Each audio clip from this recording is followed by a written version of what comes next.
जयंती विशेष, शास्त्री उनका नाम नहीं था। कहानी लाल बहादुर की, यूपी के गरीब परिवार के नन्हे के भारत के दूसरे पीएम बनने की। नई दिल्ली। क्या आप जानते हैं लाल बहादुर शास्त्री के नाम में शास्त्री सरनेम कैसे जुड़ा?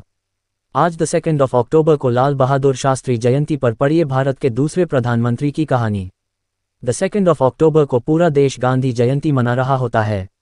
इस बीच ढेरों लोगों को ये याद भी नहीं रहता कि इसी दिन लाल बहादुर शास्त्री की जयंती भी होती है। भारत के दूसरे प्रधानमंत्री, सफलता के शिखर पर पहुंचकर भी हमेशा जमीन से जुड़े रहने वाली शख्सियत, देशवासियों के लिए अपना वेतन तक त्याग देने वाले महान नेता शास्त्री जी। हालांकि काफ़ी कम लोग जानते हैं कि शास्त्री उनका नाम नहीं था। जन्म से लेकर निधन तक लाल बहादुर शास्त्री की कहानी हर व्यक्ति को प्रेरणा देने वाली है। लाल बहादुर शास्त्री का शुरुआती जीवन।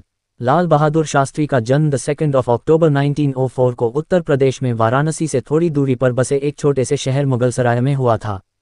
घर पर सब प्यार से उन्हें नन्हे कहकर बुलाते थे। उनके पिता स्कूल टीचर थे।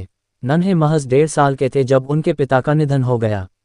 उनकी मां उन्हें और बाकी 2 बच्चों को लेकर अपने पिता के घर चली गईं।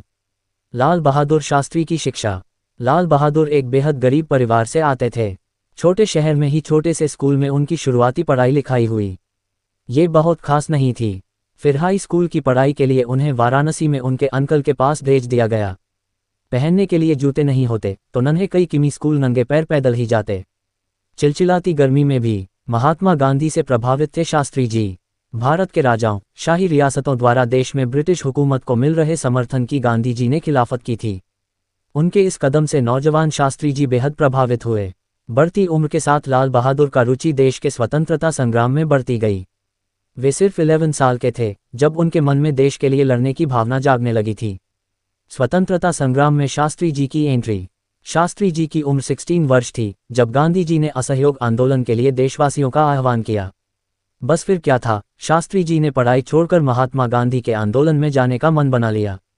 हालांकि उनके इस फैसले से उनकी मां को ठेस लगी, लेकिन सब जानते थे कि नन्हे ने एक बार मन बना लिया तो उसे उसके फैसले से कोई डिगा नहीं सकता। बाहर से कोमल दिखने वाले शास्त्री जी बचपन से ही पक्के इरादे और मजबूत कलेजे वाले थे। 1927 में शास्त्री जी की शादी हुई। उनकी पत्नी का नाम ललिता देवी था, यूपी के ही मिर्जापुर की रहने वाली थीं। फिर 1930 में गांधी जी की दांडी यात्रा के बाद पूरे देश में अंग्रेजों के काले कानून के खिलाफ आंदोलन की लहर दौड़ गई। शास्त्री जी भी भारत की आज़ादी की लड़ाई में पूरे जोश के साथ शामिल हो गए।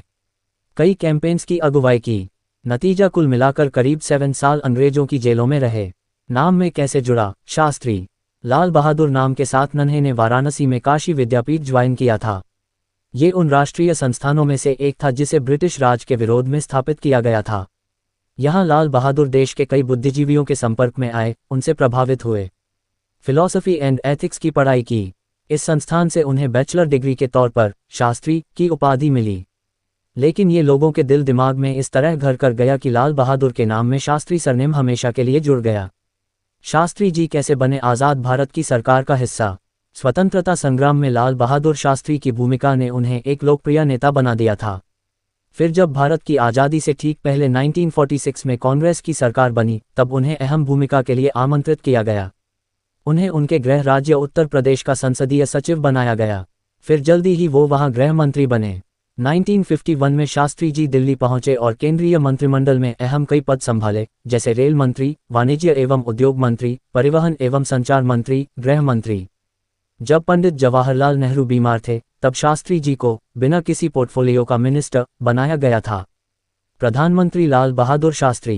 प्रधानमंत्री लाल बहादुर शास्त्री 27 मई 1964 को नेहरू के निधन के बाद 9 जून 1964 को लाल बहादुर शास्त्री भारत के दूसरे प्रधानमंत्री बने। 1965 में जब पाकिस्तान ने भारत में घुसपैठ की कोशिश की, शास्त्री जी के नेतृत्व में भारतीय सेना ने उन्हें खदेड़ दिया। शास्त्री जी का नारा था, जय जवान जय किसान।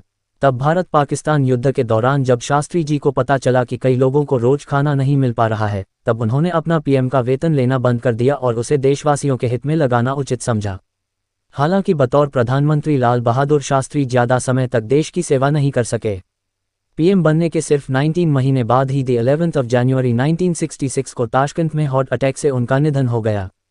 ये 1965 भारत पाकिस्तान युद्ध खत्म करने के लिए शांति समझौते पर हस्ताक्षर करने के अगले ही दिन ये दुखद घटना हुई। हालांकि उनके निधन पर आज भी विवाद है। कई लोगों का मानना है कि उनकी मृत्यु प्राकृतिक नहीं थी, उनकी हत्या की गई थी। हालांकि इसका कोई प्रमाण आज तक सामने नहीं आया है। नोट: इस खबर में दी गई ज़्यादातर जानकारी पीएमओ की वेबसाइट pmindia.gov.in से ली गई है। यह न्यूज़ फास्ट का मंतव्य नहीं है। और भी ऐसी तरह तरह की न्यूज़ को देखने के लिए हमारे चैनल को लाइक करें, सब्सक्राइब करें और बेल आइकन जरूर क्लिक करें, इससे हमारे आने वाली न्यूज़ की नोटिफिकेशन आप लोगों को सबसे पहले मिले।